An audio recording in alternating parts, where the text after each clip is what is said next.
Hey, Bob here.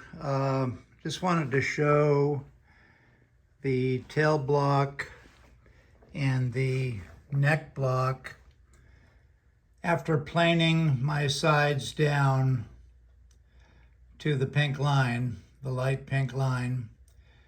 I've got a little bit of side left and tail block left. That will be taken down with a block plane, that little guy right there. And I'll also put, once I get it flush with the top of the sides, I will also chamfer it like I did on the side of the block. You're looking at a mahogany tail block. Let's see what the width is right now, just out of curiosity. Can't remember. Yeah, it's like 3/4 of an inch wide. Okay, so right now the sides have been tapered on to receive the back. They've been tapered in my usual way. So I'm going to end up with a sound box that is a total of 3 3/4 inches at the foot area to 4 inches at the tail block area. And that could be plus or minus a millimeter. Okay. Now, one other thing, since I'm right here, I've got the back all ready to start fitting. Of course, I won't do that until I get the kerfing in, get the liners in. Now, through the 32 years that I've been building, I've used many different sizes and shapes of tail block and foot. And I'm talking really about the interior part. And a few years ago, for a number of reasons, which I just won't go into because I think the number one reason is this is an easier way to do the foot. And it's nothing new to the guitar world because I remember seeing this pattern 30 plus years ago when I started making guitars. I just never used it until a few years ago. But I've done all sorts of different shapes here through the years. And right now, these probably my final two guitars both have this type of foot, okay? See if I can get down a little bit lower. You'll probably see it in an upcoming video. Also, I want to show that my form, I've already pre-shaped the heel of this neck, and my form has been shaped to receive it so that the heel does not touch any part of the form. It's free in there, okay? You can also see that I do pre-shape my neck a little bit. Let me pull this off. Okay. This is a first time I've ever used this head shape. I was over at Epcot walking around at Disney, and at the Moroccan restaurant, they have a sign, a menu sign, that has this exact same shape. So I took a photograph of it, and then I brought it home and I scaled it down to this size. It's very similar to the headstock that Jose Romanillos uses. But this is not my normal head design, but I just, for some reason, I wanted to use it. Anyway, I get my necks to this point. I learned this from Manuel Velasquez, and I don't carve the neck yet. I keep it's flat all the way down, and it's the same thickness right now, all the way down. I carve it after the guitar is together. Matter of fact, the neck is the last thing I do. I carve the neck last. However, I do chamfer these edges to about 45 degrees, and you can see how it sits in this form.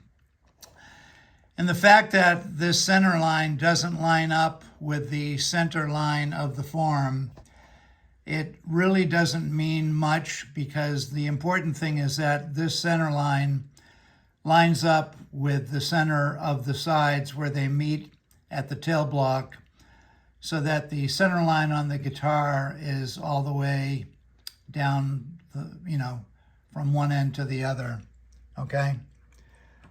So anyway, and I've used the square ramps at the bottom of the side slots. I've used that ever since I started in guitar making. I think once or twice I've used rounded ones, but I do like the Torres Hauser look. I like the square ramps at the bottom. And more than you need to know. But I just thought I'd show you this form.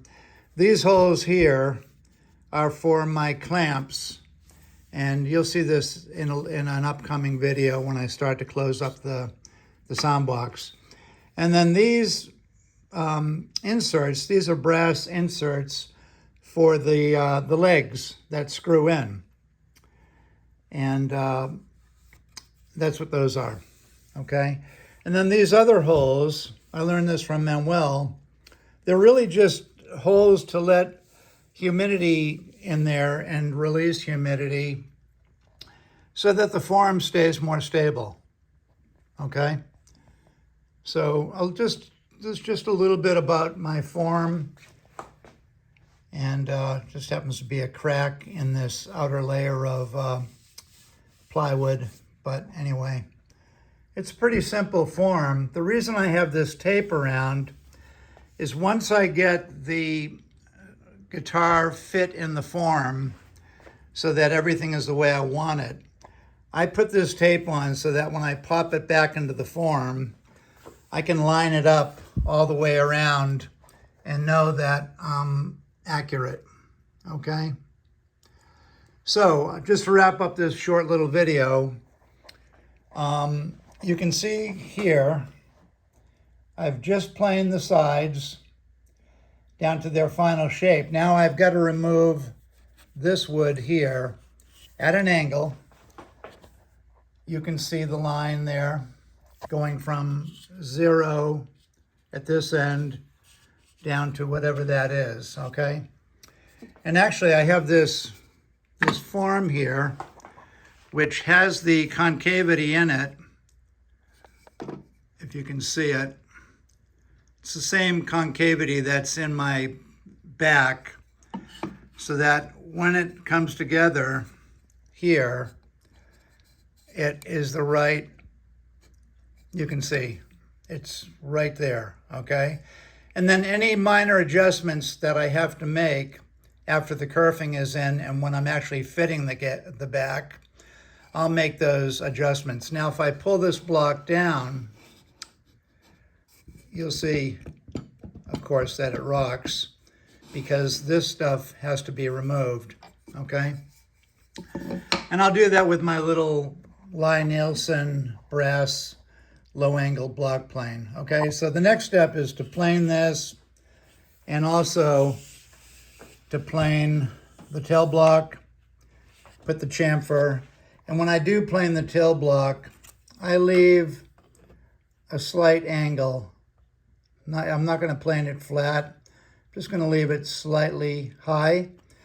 And you might say, well, what is slightly? Well, when you've been doing this for a long time, you don't really have to need a number. It's just, you can see it when you look at the guitar from the side, down low. I can actually see that the sides are lining up with each other. And I can also see that I have the right height at the end of the tail block. It's just a little bit above the sides there and higher above the sides down at the other end.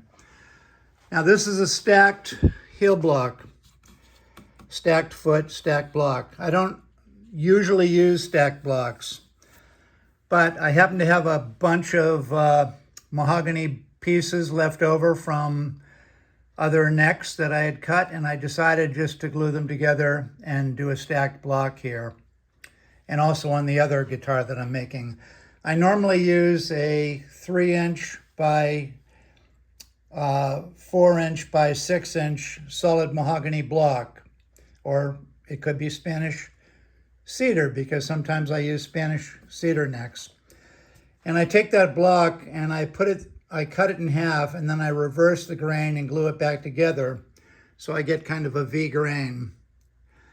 And then I glue that onto the neck blank, and I cut out the foot and the heel and do all that stuff. But on this particular guitar and the other one I'm making right now, I am using a stacked neck block on each of them, and I barely had enough wood to make it. But I knew I had enough. I wasn't worried. I just made it by maybe a 1/16 of an inch or something. So I used it. Okay, that's it for this video. The next step is to plane the foot, plane the tail block, put the chamfer in down here, and then glue in the curved liners. And that'll be probably coming up in the next video. And then after the liners are glued in and sanded, I will plop this back. Let me just give you a quick little preview. Sorry about the shaky camera work. I'll plop this back on top here, line up